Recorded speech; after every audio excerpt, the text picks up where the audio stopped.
Hello, thank you so much for coming back to watch today's video. So today I have a new foundation to review for you. I like to do this once a month, so here we go. So this is the Wet n Wild Photo Focus Stick Foundation. No, this is not new, but it was super cheap on Amazon. So if you'd like to see me trying this out, plus a little wear test, and get my first impressions review, then please keep on watching. Just so you know, I do upload a daily video here on this channel all about budget beauty. So it can be a foundation review, it can be skincare, fragrance, makeup. It really does depend on the day of the week. So make sure you do subscribe, hit that notification bell, bookmark the page. That way you can come on back and watch whenever you would like to. I also do a live stream every Sunday night at 7:30 p.m. Eastern Standard Time. I love getting to know my viewers and subscribers, so come hang out, come chat with me. I really would love to get to know you. Okay, so my skin is washed and moisturized. No other makeup on. Haven't even done my eyebrows yet. That's why it looks so scary. Okay, so this, like I said, this is the Wet n Wild Photo Focus Stick Foundation. I did get it in the shade Shell Ivory. Kind of hard to pick, foundation out online, but gave it my best shot. So this does come in 21 shades. It's supposed to be a semi-matte foundation and very long lasting. So supposedly this was tested underneath 7 different lighting conditions, blah, blah, blah, blah, blah. It has argan and sunflower seed oil in it to help moisturize and make it glidey. So it looks like you get 0.42 ounces, so you almost get a ½ ounce of product. Standard foundation amount is an ounce, but that's in a liquid or cream. So it's supposed to be a lightweight, multi-dimensional formula that applies to a flawless semi-matte finish. Okay, so my skin's not looking horrible, but it's not looking super great either. But this is it. It's just in a big chubby stick.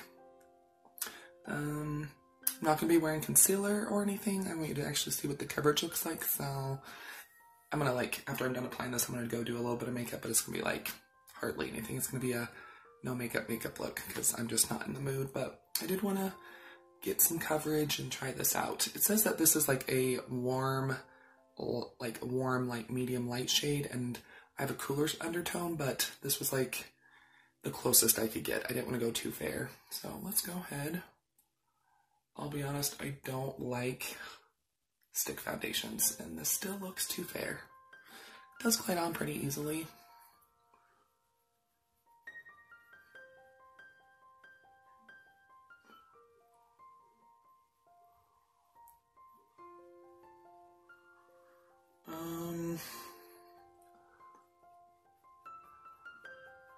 I would say that is a light coverage. I mean, you can still see everything.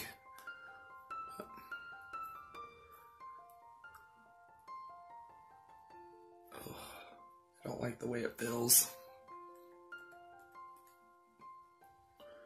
Feels like I'm using a ton.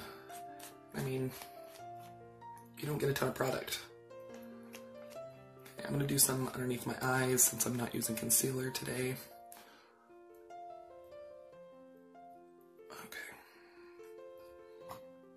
That's all I'm putting on, even if it doesn't cover everything. I'm just using my e.l.f. Annabella Noir. This is like a stippling brush.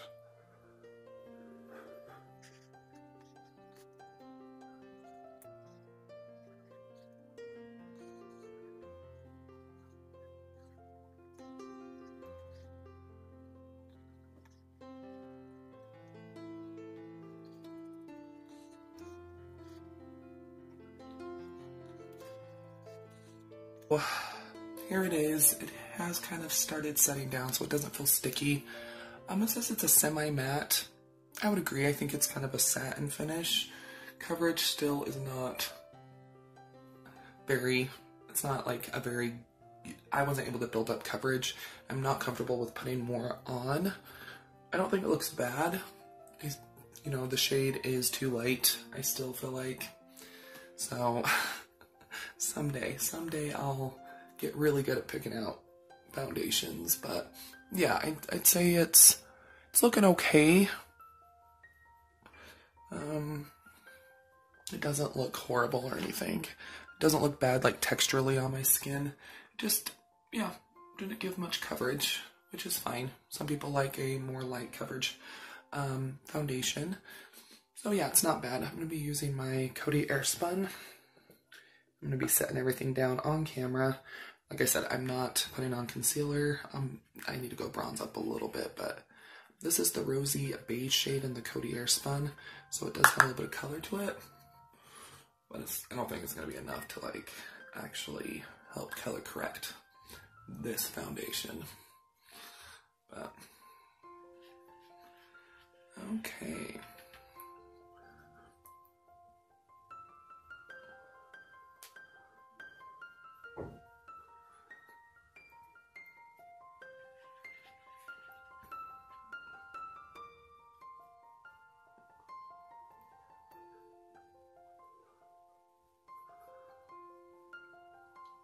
Ooh, it's already creasing underneath my eye pretty bad.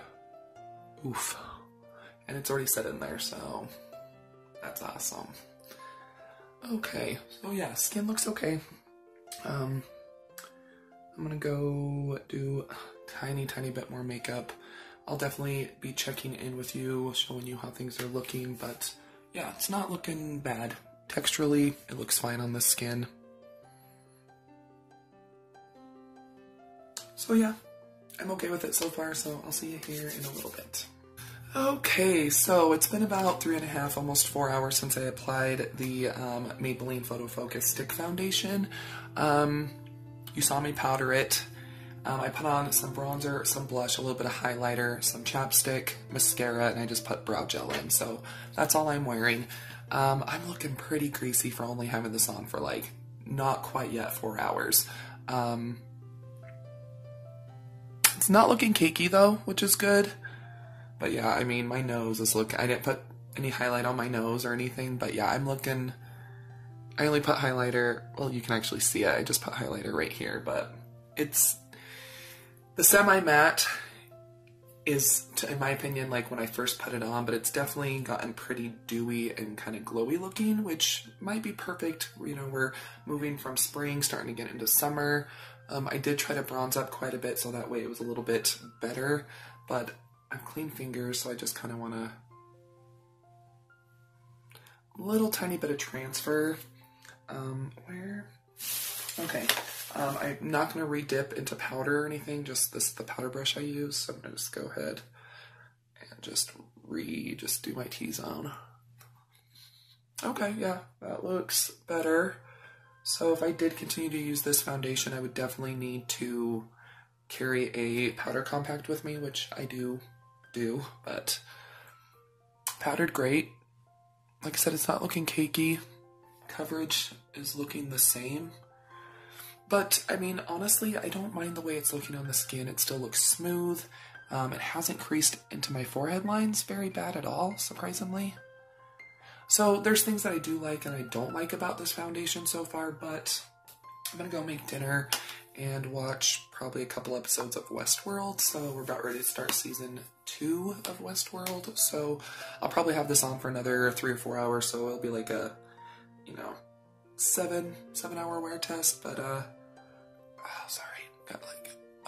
yeah, definitely would not recommend using this underneath your eyes because it's pretty creasy, but it's looking okay. It's looking, I like the texture of it. I like the way it looks on my skin. It's just a little bit dewy. If you have oily or combo skin, you're definitely going to need to use a mattifying primer or something like that. But I'll see you here in a little bit for the last check-in, and let's see if it changes any or anything like that. But yeah, it's looking pretty good.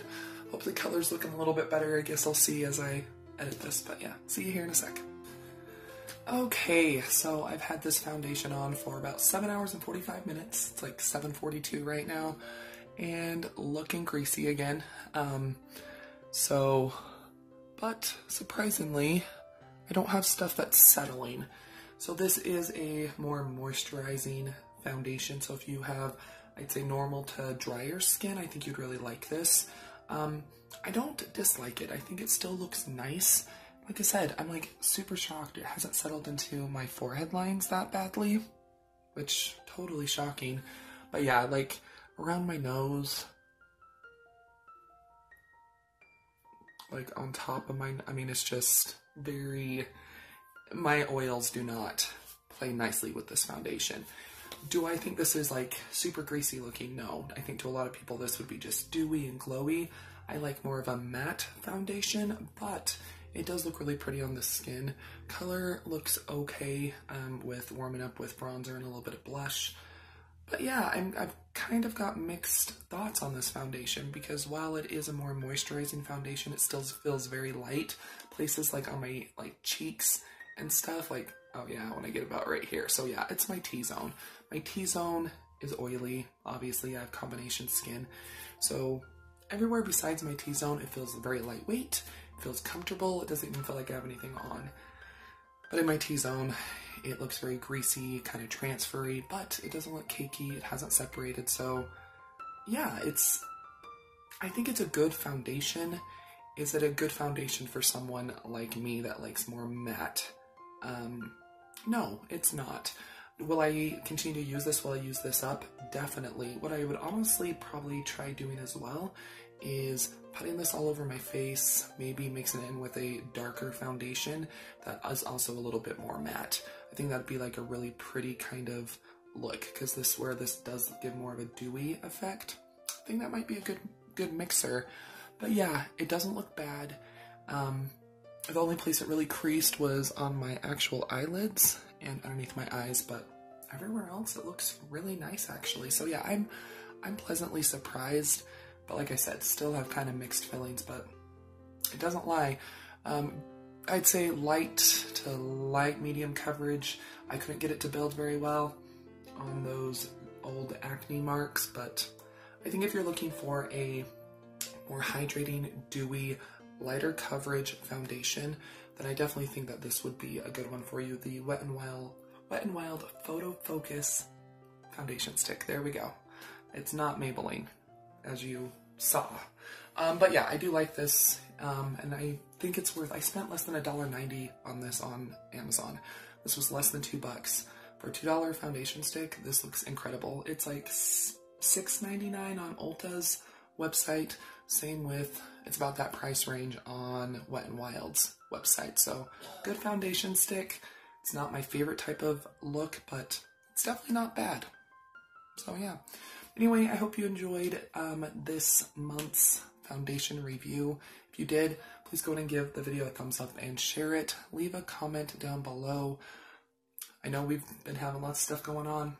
Are you buying more affordable makeup, if you are buying any kind of makeup? And have you tried the Wet n Wild Photo Focus foundation stick? Let me know down below in the comments. And just so you know, I do have another channel. It's called Gourmet on a Budget. It's all about budget food. So recipes and taste tests and little shopping hauls, stuff like that. So make sure you do go subscribe. I upload on that one 7 days a week as well. And you're always welcome to follow me on my other social media, Twitter, Facebook, Instagram. It's all at Budget Glam Babe.